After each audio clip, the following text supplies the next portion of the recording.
ಪಕ್ಷದ ಮೇಲೆ ಒತ್ತಡ ತರತಕ್ಕಂಥ ಒಂದು ಪತ್ರಿಕಾಗೋಷ್ಠಿ. ಈ ಪತ್ರಿಕಾಗೋಷ್ಠಿಯಲ್ಲಿ ನಾನು ಡಾಕ್ಟರ್ ಎಂ ವೆಂಕಟಸ್ವಾಮಿ, ದಲಿತ ಸಂಘಟನೆಗಳ ಒಕ್ಕೂಟದ ಅಧ್ಯಕ್ಷನಾಗಿ ಮುಂದೆ ಇದ್ದೀನಿ. ಈ ಪತ್ರಿಕಾಗೋಷ್ಠಿಯನ್ನು ಆಯೋಜನೆ ಮಾಡೋದಕ್ಕೆ ಬಹಳ ಮುಖ್ಯ ಪಾತ್ರ ವಹಿಸಿದಂಥ ದಲಿತ ಉದ್ಯಮಿ ಮತ್ತು ಸಮಾಜ ಸೇವಕ ಸುರೇಶ್ ರಾಜ್ ಅವರು ನಮ್ಮ ಜೊತೆಗಿದ್ದಾರೆ. ಹಾಗೆಯೇ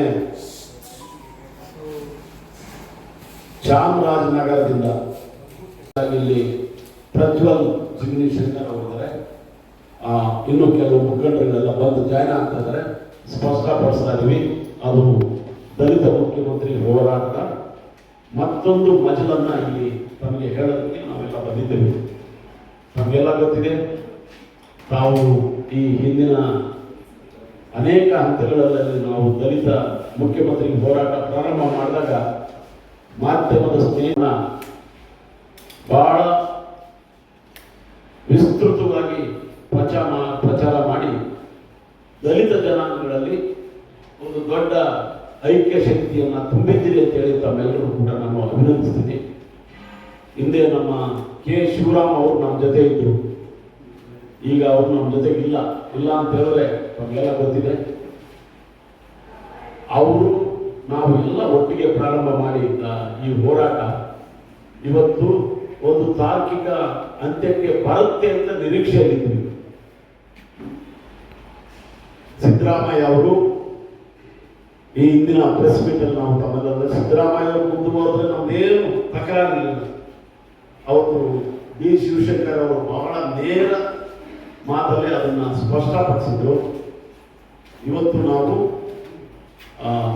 ಈ ತಮ್ಮ ಮುಂದೆ ನಮ್ಮ ಸಂವಿಧಾನದ ಬಳಗದ ರಾಜ್ಯಾಧ್ಯಕ್ಷರಾಗಿರ್ತಕ್ಕಂಥ ಜಯಕಾಂತ್ ಅವರು ಬಂದಿದ್ದಾರೆ. ದಯಮಾಡಿ ವೇದಿಕೆಯಲ್ಲಿ ತಂದರು. ಸೊ ಇವತ್ತಿನ ಪರಿಸ್ಥಿತಿಯಲ್ಲಿ ಸಿದ್ದರಾಮಯ್ಯ ಅವರು ರಾಜೀನಾಮೆ ಕೊಡೋದು 100% ಫೈನಲ್ ಆಗಿದೆ. ರೀಪ್ಲೇಸ್ಮೆಂಟ್ ಏನು ಅನ್ನೋದು ನಮ್ಮ ದಲಿತ ಜನಾಂಗಗಳ ದೊಡ್ಡ ನಿರೀಕ್ಷೆ. ನಾವೆಲ್ಲರೂ ಕೂಡ ಮಲ್ಲಿಕಾರ್ಜುನ್ ಖರ್ಗೆ ಅವರ ಹೆಸರು ಹೇಳಿದ್ದೀವಿ, ಪರಮೇಶ್ವರ್ ಅವರು ಹೇಳಿದ್ದೀವಿ, ಕೆ.ಎಚ್. ಮುನಿಯಪ್ಪ ಅವರ ಹೆಸರು ಹೇಳಿದ್ದೀವಿ, ಜಾರಕಿಹೊಳಿ ಅವರ ಹೆಸರು ಹೇಳಿದ್ದೀವಿ, ಮಾದೇವಪ್ಪ ಅವರ ಹೆಸರು ಹೇಳಿದ್ದೀವಿ. ಅವರಲ್ಲಿ ಯಾರನ್ನಾದ್ರೂ ನೀವು ಆಯ್ಕೆ ಮಾಡಿ. ಆದರೆ ಇವತ್ತು ನಮ್ಮ ನಿರೀಕ್ಷೆ ಎಷ್ಟು ಮಟ್ಟಿಗೆ ಈಡೇರುತ್ತೆ ಅನ್ನೋದು ಗೊತ್ತಿಲ್ಲ. ಒಂದು ಮಹತ್ವವಾದಂತ ನಿರ್ಧಾರ ತಗೊಳ್ಳುವಂತ ಪರಿಸ್ಥಿತಿಯಲ್ಲಿ ಹೈಕಮಾಂಡ್ ಇದೆ. ಮಲ್ಲಿಕಾರ್ಜುನ್ ಖರ್ಗೆ ಅವರು ಹೈಕಮಾಂಡ್ನ ರಾಷ್ಟ್ರೀಯ ನೇತಾ. ನಮಗೆ ಎಲ್ಲರಿಗೂ ಕೂಡ ಅನುಮಾನ ಇರುವಂಥದ್ದು, ರಾಹುಲ್ ಗಾಂಧಿ ಅವರು ರಾಷ್ಟ್ರೀಯ ಅಧ್ಯಕ್ಷರಿಗೆ ಸ್ವತಂತ್ರವಾದಂತ ನಿರ್ಧಾರ ತಗೊಳ್ಳೋಕೆ ಅವಕಾಶ ಕೊಡ್ತಾರಾ ಇಲ್ಲ ಅಂತ. ರಾಹುಲ್ ಗಾಂಧಿ ಅವರು ಇಲ್ಲದೆ ಸಿದ್ದರಾಮಯ್ಯ ಅವರು ರಾಜೀನಾಮೆ ಕೊಡುವಂತ ಪರಿಸ್ಥಿತಿ ಇರಲಿಲ್ಲ.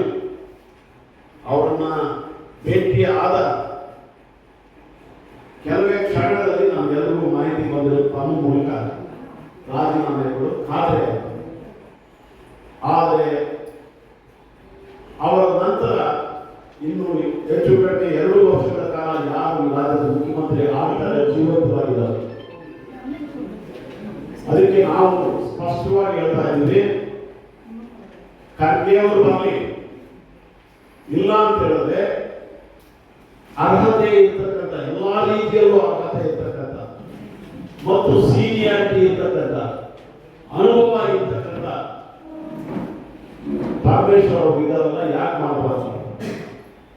ಇದು ನೇರ ಪ್ರಶ್ನೆ ನಾವು ರಾಹುಲ್ ಗಾಂಧಿ ಅವರಿಗೆ ಹಾಕ್ತಾ ಇರ್ತಕ್ಕಂಥ ಪ್ರಶ್ನೆ. ಈ ಹಿಂದಿನ ದಿನಗಳಲ್ಲಿ ಬಸವಲಿಂಗಪ್ಪ ಅವರಾಯ್ತು, ಎನ್ ರಾಜಯ್ಯ ಅವರಾಯ್ತು, ರಂಗನಾಥ್ ಅವರಾಯ್ತು, ಅಂತಿಮವಾಗಿ ಖರ್ಗೆ ಅವರೇ ಕೆಪಿಸಿಸಿ ಪ್ರೆಸಿಡೆಂಟ್ ಇದ್ದಾಗ ಕೂಡ ಹೈಕಮಾಂಡ್ ದಲಿತ ಜನಾಂಗಕ್ಕೆ ದ್ರೋಹ ಬಂದಿದೆ. ಈಗ ಪರಿಪಕ್ವ ಕಾಲ ಬಂದಿದೆ. ಯಾವುದೇ ಕಾರಣಕ್ಕೂ ನೀವು ದಲಿತರಲ್ಲದೆ ಬೇರೆ ಯಾರನ್ನಾದರೂ ಮುಖ್ಯಮಂತ್ರಿ ಆದರೆ ದಲಿತ ಜನಾಂಗದ ಸಿಟ್ಟು ಎಲ್ಲಿ ಬರುತ್ತೆ, ಅದರಲ್ಲಿ ಕಾಂಗ್ರೆಸ್ ಏನಾಗುತ್ತೆ ಅನ್ನೋದನ್ನು ಊಹೆ ಮಾಡೋಕ್ಕಾಗಲ್ಲ. ಅಂತ ಸ್ಥಿತಿಯಲ್ಲಿ ನಾವು ತಲುಪಿದ್ದೀವಿ. ನಾವು ನೇರವಾಗಿ ಹೇಳ್ತಾ ಇದ್ದೀವಿ, ರಾಹುಲ್ ಗಾಂಧಿ ಅವರು ಈ ವಿಚಾರದಲ್ಲಿ ದಲಿತ ದ್ರೋಹಿಯಾಗಿ ಇರ್ತಾರೋ ಇಲ್ಲಾಂದ್ರೆ ದಲಿತ ಪರವಾಗಿರ್ತಾರೋ. ಯಾಕಂದ್ರೆ ಖರ್ಗೆ ಅವರು ಕೂಡ ಎಷ್ಟು ಅಸಹಾಯಕರಾಗಿದ್ದಾರೆ ಅನ್ನೋದು ನಮಗೆಲ್ಲ ಗೊತ್ತಿದೆ. ಈ ಕಾರಣಕ್ಕಾಗಿ ಏನು ಎಲೆಕ್ಷನ್ ಬರ್ತಾರೆ, ಲೋಕಲ್ ಬಾಡಿ ಎಲೆಕ್ಷನ್, ತಾಲೂಕು ಪಂಚಾಯತಿ, ಜಿಲ್ಲಾ ಪಂಚಾಯತಿ, ಬೆಂಗಳೂರು ನಗರದ ಸಿಬಿಐ ಎಲೆಕ್ಷನ್ಸ್, ಅದರ ಬೆನ್ನಲ್ಲೇ 2028 ಎಲೆಕ್ಷನ್ಗಳು ವಿಧಾನಸಭೆ ಬರ್ತಾ ಇದೆ. ನೀವೇನಾದ್ರೂ ಈ ಸಲ ಈಗ ಈ ಕ್ಷಣದಲ್ಲಿ ದಲಿತರನ್ನ ಮುಖ್ಯಮಂತ್ರಿ ಮಾಡಲಿಲ್ಲ ಅಂತ ಹೇಳಿದ್ರೆ ದಲಿತ ಜನಾಂಗಗಳೇ ಕಾಂಗ್ರೆಸ್ ಅನ್ನ ಧೂಳಿಪಾಠ ಮಾಡತಕ್ಕಂತ ಸ್ಪಷ್ಟವಾಗಿ ಸವಾಲಾಗಿ ಹೇಳ್ತಾ ಇದ್ದೀವಿ. ಇಡೀ ದಲಿತ ಜನಾಂಗ ಇವತ್ತು ಎಚ್ಚೆತ್ತುಕೊಂಡಿದೆ. ಈ ಹಿಂದಿನ ದಿನಗಳಲ್ಲಿ ಇದ್ದಂತ ಪರಿಸ್ಥಿತಿಯಲ್ಲಿ ಇಲ್ಲ. ಇವತ್ತು ವಿಶೇಷವಾಗಿ ಕಾಂಗ್ರೆಸ್ 80% ಏನಾದರೂ ಗೆಲ್ತಾ ಇದೆ ಕಾಂಗ್ರೆಸ್ ಅಂತ ಹೇಳಿದ್ರೆ ದಲಿತ ವೋಟ್ಗಳಿಂದ.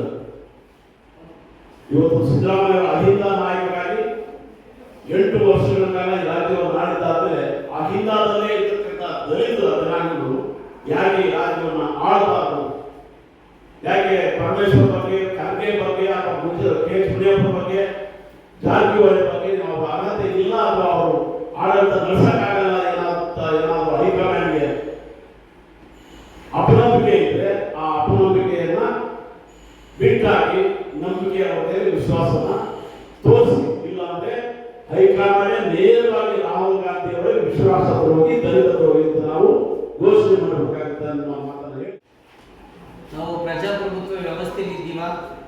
ಪ್ರಜಾಪ್ರಭುತ್ವದ ಹೆಸರಿನ ಒಂದು ಸರ್ವಾಧಿಕಾರಿ ನಿರ್ಣಯ ತಗೊಳ್ಳೋ ವ್ಯವಸ್ಥೆಯಲ್ಲಿ ಇದ್ದೀವ ಅಂತ ನಮ್ಗೆ ಆತಂಕ ಕಾಡ್ತಾ ಇದೆ.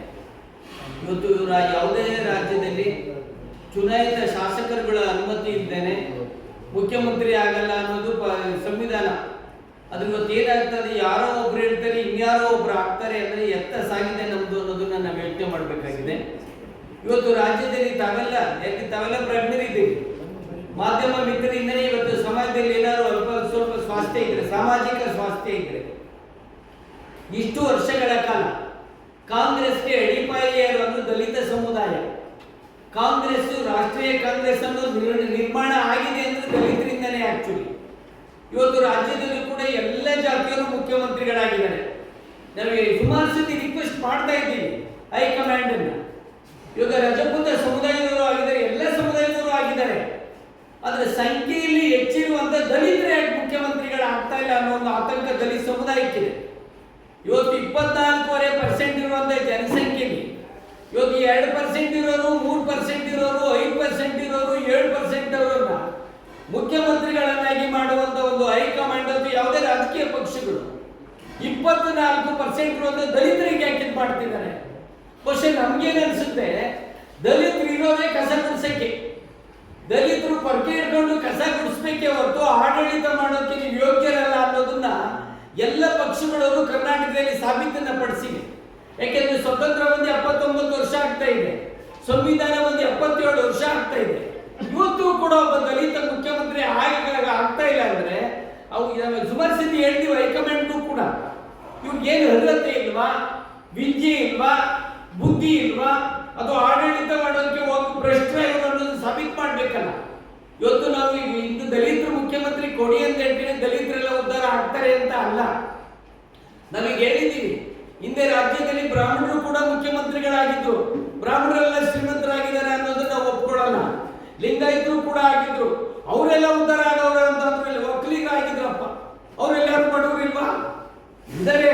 ಅದರ ನೈತಿಕ ಸ್ಥೈರ್ಯ ಸಂವಿಧಾನಬದ್ಧ ಹಕ್ಕು. ಸಂವಿಧಾನದಲ್ಲಿ ಪ್ರಜಾಪ್ರಭುತ್ವದಲ್ಲಿ ಇದೆ ಸಾಮಾಜಿಕ ಪ್ರಭುತ್ವ, ರಾಜಕೀಯ ಪ್ರಭುತ್ವ, ಆರ್ಥಿಕ ಪ್ರಭುತ್ವ ಅಂತಿದೆ. ರಾಜಕೀಯ ಪ್ರಭುತ್ವದಲ್ಲಿ ಒಂದು ವೋಟ್ ಒಂದು ವ್ಯಾಲ್ಯೂ. ಸಾಮಾಜಿಕ ಪ್ರಭುತ್ವದಲ್ಲಿ ಏನು, ಸಮಾಜದ ಎಲ್ಲ ವರ್ಗಗಳು ಕೂಡ ಎಲ್ಲ ವ್ಯವಸ್ಥೆಯಲ್ಲೂ ಮುಖ್ಯವಾಹಿನಿಗೆ ಬರಬೇಕು. ಆದ್ರೆ ಇಷ್ಟು ವರ್ಷ ಅದು ಮುಖ್ಯವಾಹಿನಿಗೆ ಯಾಕೆ ಬರಕ್ ಬಿಡ್ತಾ ಇಲ್ಲ ಇವರು? ನಮ್ಗೆ ಆತಂಕಗಳ ರಾಜ್ಯದಲ್ಲಿ ಒಳ್ಳೆ ಸರ್ಕಾರ ಇದೆ, ಸಿದ್ದರಾಮಯ್ಯನವರು 2013ರಿಂದನೂ ಕೂಡ ಇದ್ದಾರೆ, ಈಗಲೂ ಕೂಡ ಇದ್ದಾರೆ. ಒಳ್ಳೆ ಜನಮುಖಿ ಕೆಲಸಗಳನ್ನ ಮಾಡಿದ್ದಾರೆ. ಗುಡಿಸಲಿನಲ್ಲಿರೋರು ಮೂಳೆ ಚಕ್ಕಳಗಳ ಭಾವನೆಗಳನ್ನ ಅರ್ಥ ಮಾಡ್ಕೊಂಡಿದ್ದಾರೆ. ಗುಡಿ ಗುಂಡಾರಗಳ ಗಂಟೆಗಳ ಭಾವನೆ ಅರ್ಥ ಮಾಡ್ಕೊಂಡಿಲ್ಲ. ಒಂದು ಹೊತ್ತು ಕೂಡುಗು ಬಡದಾಡೋ ಭಾವನೆಯನ್ನ ತಿಳ್ಕೊಂಡಿದ್ರಿಂದ ಇಡೀ ರಾಷ್ಟ್ರದಲ್ಲೇ ಜನಪರವಾದಂತಹ ಕಾರ್ಯಕ್ರಮಗಳನ್ನ ಮಾಡ್ತಿದ್ದಾರೆ. ಆದ್ರೆ ಅವರು ಬದಲಾಯಿಸ್ತಾ ಇರುವಂತದ್ದು ಆ ಪಕ್ಷದ ವಿಚಾರ.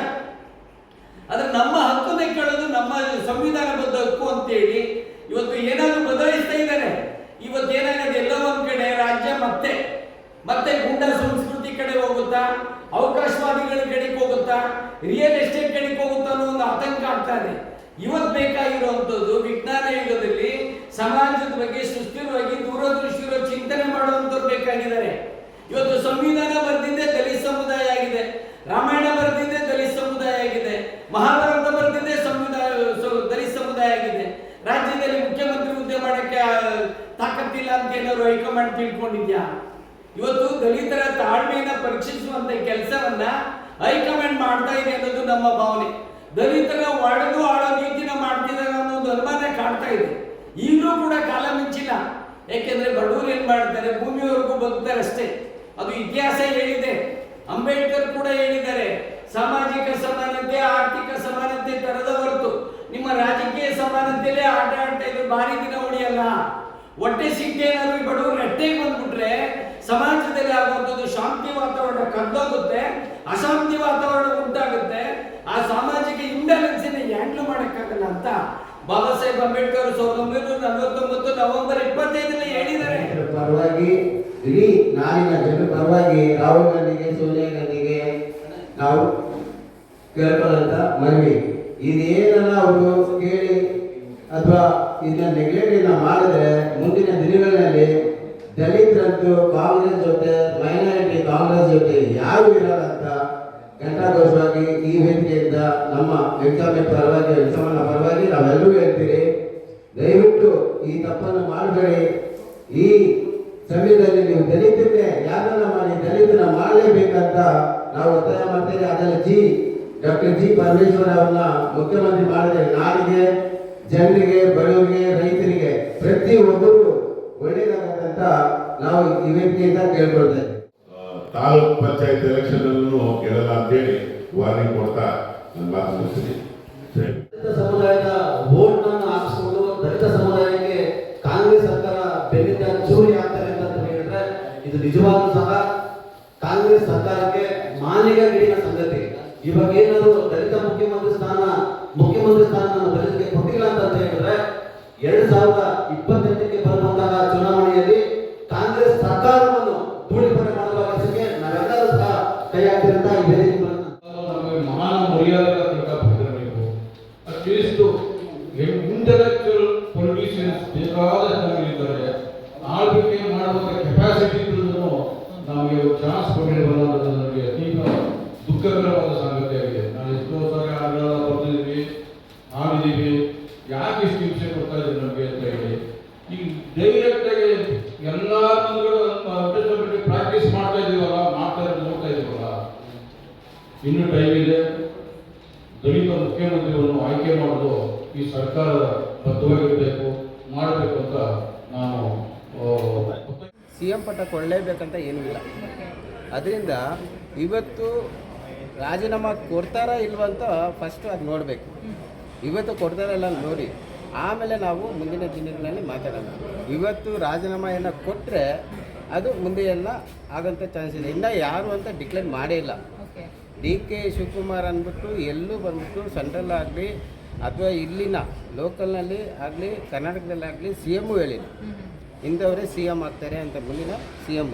ಅದರಲ್ಲಿ ನಮ್ಮ ಇವತ್ತಿನ CM ಏನು ಹೇಳ್ತಿದ್ದಾರೆ ಅಂದರೆ, ಏನಾರ ನನ್ನ ಸಪೋರ್ಟ್ ಏನಿದ್ದರೆ ಅದು ಪರಮೇಶ್ವರ್ ಅವ್ರಿಗೆ ನನ್ನ ಸಂಪೂರ್ಣ ಬೆಂಬಲ ಇರೋದು. 93 ಜನ MLAಗಳು ಅವ್ರ ಬೆಂಬಲಕ್ಕೆ ಅವ್ರ ಬೆನ್ನಿಂದ ನಿಂತಿರೋಂಥ MLAಗಳು ಎಲ್ಲರೂ ಬಂದ್ಬಿಟ್ಟು ಡಾಕ್ಟರ್ ಜಿ ಪರಮೇಶ್ವರ್ ಅವರು ಹಿಂದೆ.